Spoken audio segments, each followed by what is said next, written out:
My name is John Caston. I'm the General Manager of the Stratford Perth Museum. I'd like to welcome everybody to the first ever virtual annual general meeting of the Stratford Perth Museum Association. There's a lot of firsts this year. A lot of them are not so great. The museum was closed for about 4 months in 2020. One of the good firsts is this may be the best attended AGM in the history of the Stratford Perth Museum Association, and so there's some upside to everything. I just want to go through a couple of points of order before we get started, before I turn the meeting over to Jeff Orr, who's the board chair and the association president. This meeting is open to the public, and I have sent out links to this meeting to many people. Not all of them are members of the association. So just a reminder that anyone can ask questions at any point during the meeting, but only members in good standing can make motions, second motions, or vote on motions.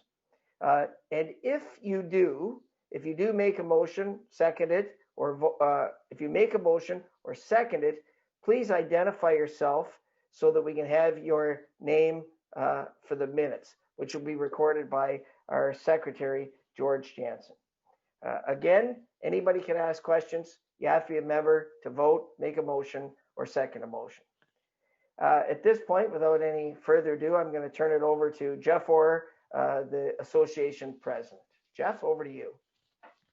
Thanks, John. And as John said, welcome to our first ever virtual meeting in about 100 years. Who would have thought this? That this would be happening when I took over as chair, but it's been quite a year, and look forward to the next one. So welcome everybody. Excuse me. As John said, if you do have any questions anytime throughout the meeting, please wave your hand. And if I don't see you, because there is a lot of you on here, just holler. I know many of you on this thing, so a lot of you do have the loud voices that I'll be able to hear them. And if you have any questions, we will definitely get to them and answer them to the best of our ability.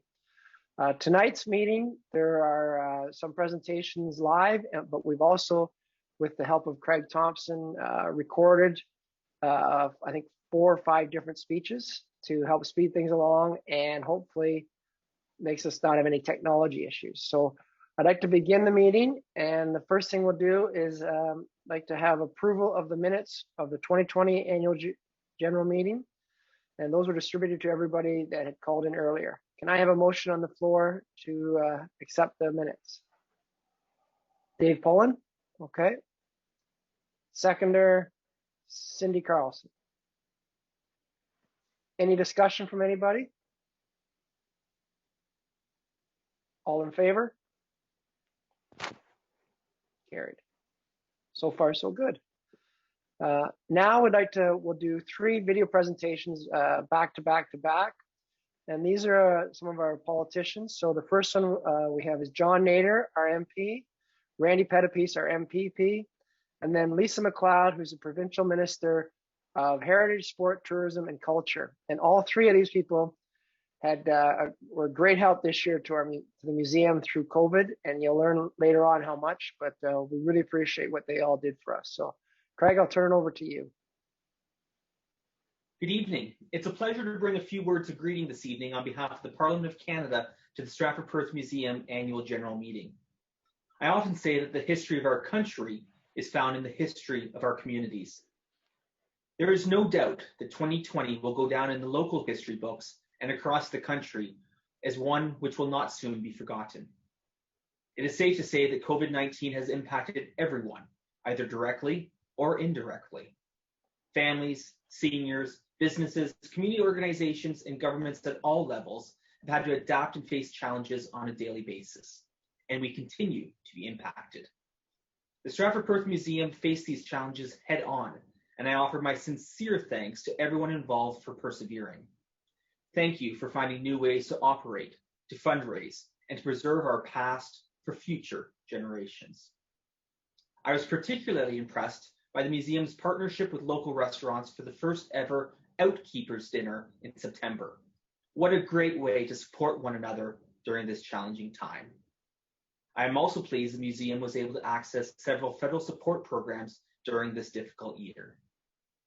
Thank you to your board members, staff, donors, and volunteers for adapting, taking on new challenges, and ensuring the museum continues to be a vital part of our community.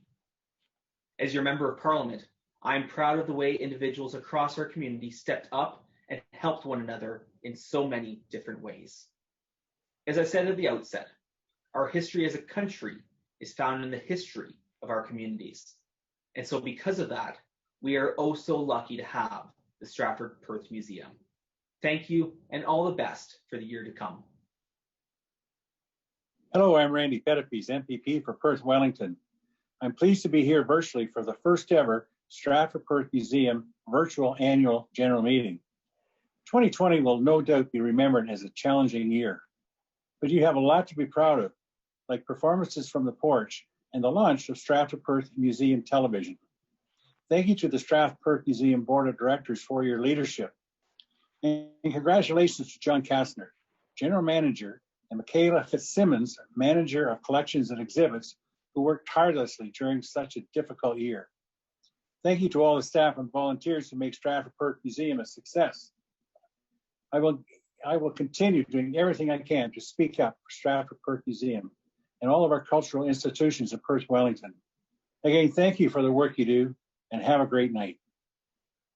Hi, I'm Lisa McLeod, Ontario's Minister for Heritage, Sport, Tourism and Culture Industries. And I'm sorry I can't be there in person tonight, but I did want to say thanks to everyone that's part of the Stratford Perth Museum, and to thank you for the resilience that you've shown over the past year. As you know, our ministry has supported and contributed to your museum over the past 3 years to the tune of $73,000. And that's a great investment, because we know once we're really ready to get operational again and welcome more people, that your remarkable museum will welcome hundreds of thousands of people over the next number of years, whether that's to the Anne Frank exhibition or even to see your very own Justin Bieber. So to everyone, including you, John, thank you so much for including me tonight. I wish you much success, and I look forward to visiting you again when it's safe to do so, to see what you've got up your sleeves next. Thank you. Thank you, John, Randy, and Lisa. And yes, again, I'll say it, they were an awesome help the last year. And hopefully we don't need them going forward, but they're definitely there to help support us. Now we'll turn over to video. You get to listen to me now for a couple minutes. Thank you.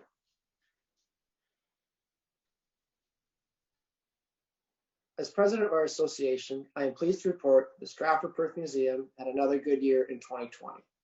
If you are taken aback by that statement, that the museum had a good year, you are not alone, and it obviously requires some context.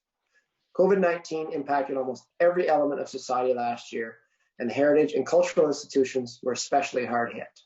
The museum was first ordered to close just before March break and remain closed until the middle of June. For the next 5 months or so, the attendance at the museum was a fraction of what it would be in a normal year. Then, just before Christmas, we were ordered to close again. While the museum is an important destination for residents of Stratford and Perth County, the majority of our patrons are visiting Stratford to attend the festival, and many are from outside the province and even the country. Other important sources of revenue disappeared. Our March break and summer camps make up the majority of our programming budget, and they were both canceled. Our signature fundraiser, the Innkeeper's Dinner, raises almost 10% of our annual revenue, and we had high hopes as it was moving to a new and bigger venue at the Arden Park Hotel. It was originally scheduled for April, then moved to September, then canceled altogether. So the question remains, how then did the Stratford Perth Museum have a good year when major sources of revenue were gone and the museum was literally closed for a third of the year? During COVID, many things were outside our control, but it was the goal of the board, and by extension the staff at the museum, that we make sure the museum remained intact and financially solvent the best we could during the pandemic. More importantly, that the museum was in good financial health once the pandemic was over and the institution was in a position to resume operations. To that end, the museum had a good year. We cut expenses to the bone, and with our great leadership from our general manager, John Caston, we took advantage of every government penny and program available. You, our membership and donors, also stayed with us, and we actually saw a net increase in membership and donation revenue in 2020. So I'm happy, and perhaps more than a little surprised, to be able to report the Stratford Perth Museum finished with a healthy surplus. And that's after we made our scheduled contributions to our capital asset management fund and to our endowment fund. We're also proud to say that thanks in no small part to the Canadian Employment Wage Subsidy, we were able to retain all of our full-time staff at their regular wage. This was my first year as chair of the Stratford Perth Museum, and it was a tough time to be at the helm of the head of the table. The museum has been around in one form or another for almost 100 years. I take over as chair in February, and less than a month later, the museum is forced to close by a pandemic that is now about to enter year 2. However, from a governance perspective, I inherited an organization that has good structure and bones, thanks to my immediate predecessors, Gail Tolley, Susan Fox, and David Stones. We have a strong board as well as an updated and excellent strategic plan in place. We're also lucky to have a capable and passionate staff in our general manager, John Caston, our manager of exhibits and the collection, Michaela Fitzsimmons, and our manager of education and programming, Peg Dunham. I also want to thank Kelly McIntosh, who looks after our membership, Ruth Reith, and her excellent work regarding our bookkeeping, Sue Orr, who heads up our volunteer and special events committee, and Elizabeth Cooper, who manages our volunteers, who are so important to the museum. This year, more than ever, our AGM is a time to look back on the year that was and reflect, but also peer to the future with some real optimism. As board chair, I want to thank 2 of our board members whose tenures have come to an end. Our secretary, George Jansen, not only provided us with valuable input and guidance, but also served as the museum's guide when it came to process. Dave Pollin's support, along with his professional skill set, made the museum a better place. I'm proud to welcome 3 new board members to the organization: Katie DeBlock-Boersma, Brent Shackleton, and Mike Valaket. I'd also like to inform the membership of 2 other changes at the board level.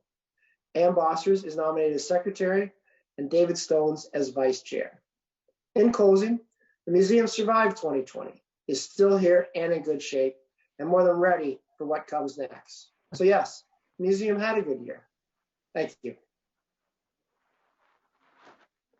Wow, for those of you that had 2 of me on your screen, I really apologize. That was hard for me to look at myself, let alone have you guys look at 2 of me. So that'll never happen again. We'll figure that out differently next time. So can I have a motion to approve the president's message? John McIntosh, I see, and seconder, Pauline Hartfield. Any discussion? Any comments?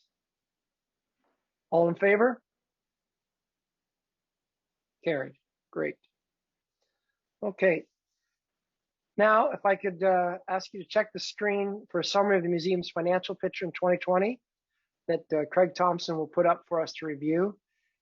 Hopefully a little bit bigger than that, or you've got better glasses than I do. But Janice Richardson, our treasurer, she's going to go over a few points about it, and then so I'll turn over to you, Janice.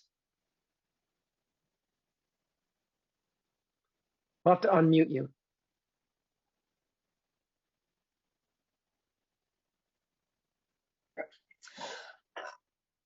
In 2020, we, as everyone has already said, we have had a very good year, especially considering the challenges that presented itself when the pandemic was declared. As always, at the beginning of the year, we had projected a balanced budget, and we ended up with a surplus of $55,000. We had originally budgeted for revenues of $476,000, and we ended the year with $506,000. We took advantage of many government grants and subsidies provided by various agencies, and in particular, we received $66,000 in the Canada Employment Wage Subsidy, a $42,000 emergency support grant, and the $10,000 emergency business account forgivable loan. None of these were obviously included in our original budget. As a result of the operational changes that we were forced to make during the year, revenues from admissions and fundraising events took the biggest hit. Our self-generated revenues, which consist of admissions, workshops, gift shop revenues, and rentals, were budgeted to bring in $69,000, and we ended up only at $18,000. That decline was a direct result of the closures and the other restrictions that we had to follow. Fundraising was originally budgeted at 53,000 and it came in at 23,000. We had to cancel the innkeepers altogether in April, and normally that generates about 35,000 revenue. So that was quite a bit of a loss to have to take during the year. We did replace it with outkeepers that generated almost 11,000 revenues, and considering that was the first year, it was a change in delivery. It was quite an impressive accomplishment to do that. And the only other really special event that we had originally budgeted for was the car rally, and that brought in an additional 4,000 for the year. So then we did begin doing some summer outdoor porch concerts, and those netted about 1,800 for the year.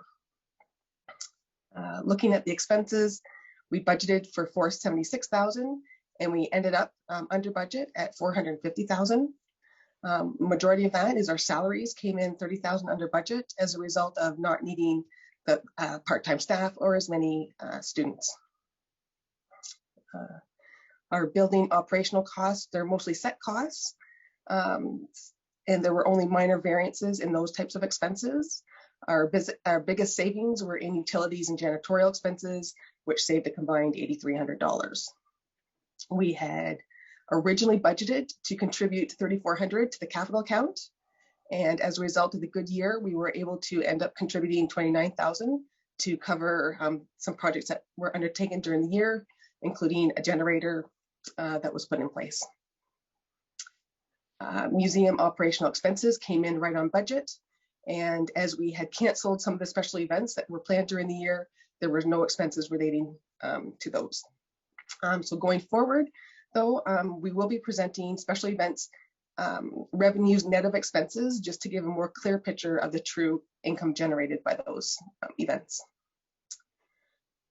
Looking forward to 2021, we have again presented a balanced budget with revenues and expenses of $456,000. Our grants from the City of Stratford, County of Perth, Province of Ontario, they're indexed every year, so those amounts show nominal increases. Estimating the effects of the ongoing pandemic on our operational and special events was a bit of a challenge. We know that our revenues will continue to be affected by the pandemic, and we're optimistically hoping that our revenues for admissions, workshops, gift shop will be about 70% of what we have generated in a normal pre-pandemic year. We are also planning to generate additional revenues in both rentals and outdoor events as a result of the backstage building that is currently being constructed. In addition to maintain the same level of special events income that we've had in the past, there are additional fundraising events being planned for the year. We're actually going to try and do innkeepers and outkeepers next year, so we'll hopefully have 2 of those events, as well as try to enhance the outdoor concert events. The majority of our expenses are recurring expenses, and they will not change very much year over year, except for inflationary increases. There is a planned $3,000 contribution to the capital account based on the capital budget that was prepared a few years ago. And as a result, the budget is showing an increase in expenses over the previous year of only $6,000. That's it. Thanks, Janice. Appreciate it very much. We'll open up for questions. Closer look of the annual report of the financials.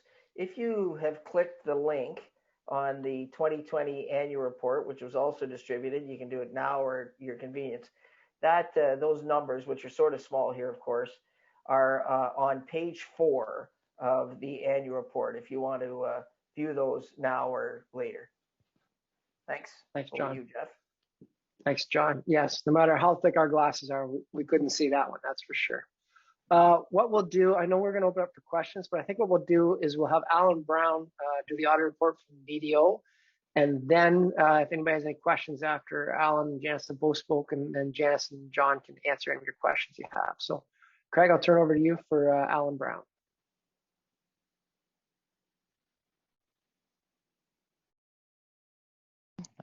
Part of the audit team here at BDO. I've been part of the audit of the museum for a number of years now, and I've been invited to speak briefly as to the financial statements for the museum for the year 2020. Our audit report, which you see on page 1, is consistent to prior years in that we were completely satisfied with the accuracy and the correct presentation of the financial statements. This is subject to 2 qualifications, one being the standard qualification over cash verification, which is a common qualification amongst charities and not-for-profits. And what this refers to is that physical cash is less subject to verification than other forms of giving, such as checks and electronic fund transfers.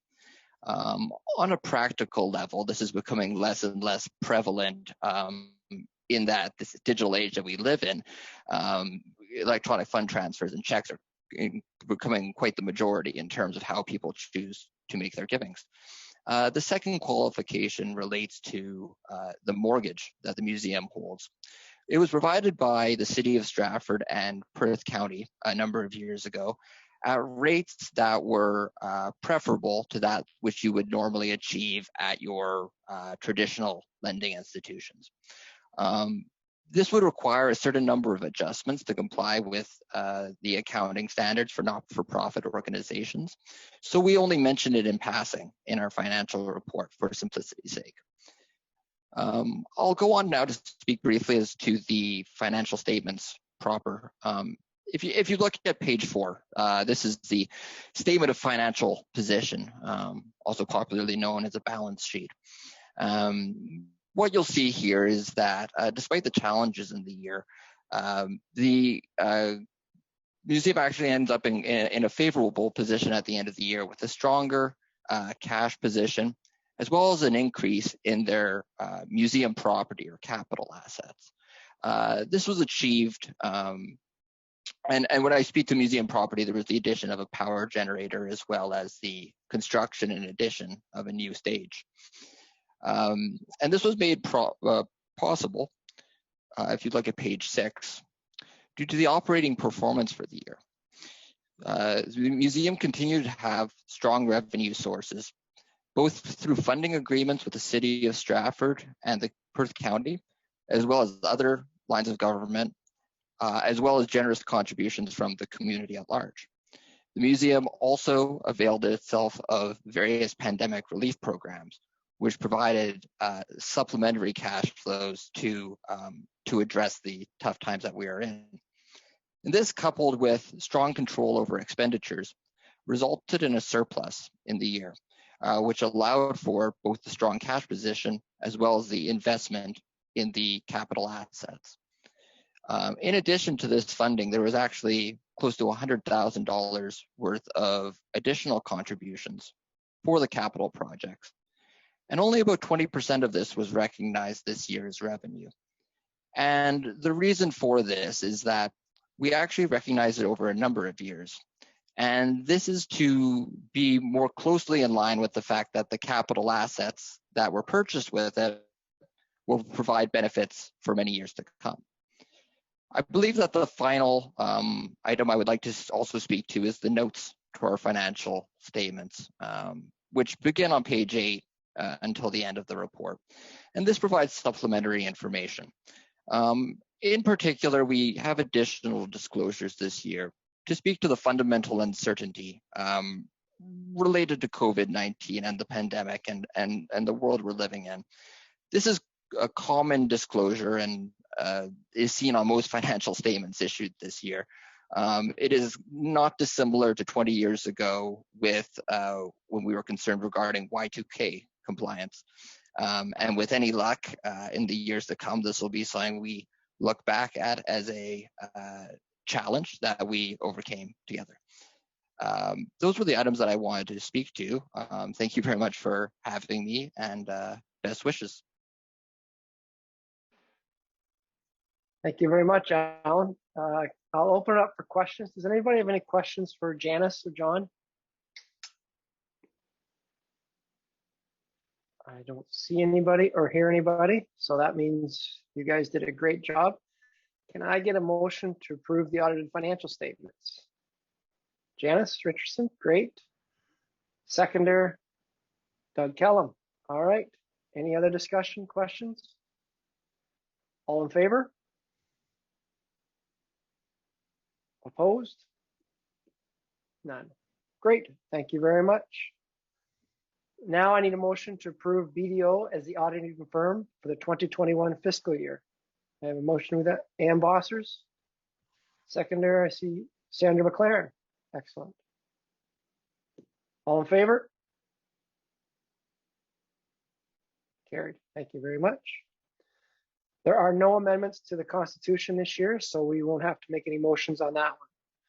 We'll now slide right into Craig. If you could please put up the video of our rock star, our general manager, John Caston. Welcome to the Stratford Perth Museum's first ever virtual annual general meeting. We appreciate your time tonight. We appreciate you getting a link to join our meeting. Historically, we have this meeting in our performance space at the museum, which, by the way, we'll talk about in a little bit, is going to undergo some significant changes this year as well. Earlier in this meeting, you heard from our president, Jeff Ward, that the museum had a good year. And that in many ways, that is true. We had a good fiscal year. And I would like, as the lead staff person here, thank the board for its guidance and also for finding a way to keep all of the full-time staff employed during this difficult year. That said, for us who work here, who volunteer here, who are on the board, it's difficult to say that in every way it was a good year. One of the things that makes this place special in our minds is the walking through the museum and talking to people, and the place is vibrant and alive and exciting. And for 4 or 5 months this year, that obviously just was not the case. One of the great pleasures we have is as you walk through and you talk to people, you say, how do you like the museum? And you find out if they're from Toronto or Tennessee or Tehran. And without fail, those reviews are nearly always positive. And our events like our Strong Female Lead series or our Innkeeper's Dinner are what sort of puts a spring in our step. It's why we open the doors in the morning with a smile on our face, and why we close the doors at 5 o'clock, and we've still inevitably got that same feeling about the place. We were closed for almost 4 months in 2020. As you know, in 2021, we've started off sort of the same way. So it goes without saying that it's been a difficult year in many ways for the museum. Our job and the job of the board has been what I compare to a NASCAR race. It wouldn't be like me to go through an annual meeting without using a sports analogy. And I've told staff and our board that it's like there's been a crash in a huge NASCAR race, and there's car parts all over the track, there's oil, there's rubber. They've waved a red flag, they've put everybody in the pits and told them to get ready. Our job is to get the vehicle all taped up, get it full of gas, get fresh tires on it, and when the green flag goes, we're ready to go. And I think we've done a good job in that respect. For 2021, to look forward a little bit, we're going to use some of the same exhibits that we were so excited about in 2020. Who is Tom Patterson is an exhibit that is about the founder of the Stratford Festival. It was to coincide with the opening of the theater that bears his name. That exhibit now will open around, we hope, Canada Day. That's a date that we've circled in pencil. Also, we've just finished negotiations where we are going to have the traveling exhibit from the Anne Frank House in Amsterdam. We're very excited about that. That was to be here last year as well, and we're going to have that here again for Canada Day next year. For the believers on this call, and there are some, our Justin Bieber exhibit will enter its third year in 2021, and it'll continue through until at least the end of this year. And a small exhibit about Stratford Central High School, which was rebranded last year, will also be in place for 2021. From a programming perspective, Peg Dunham did a terrific job. She certainly, took lemons and made lemonade. We created something called Museum TV, which our culture camp went on to there. It's on our YouTube channel. And that's an excellent product and program for us.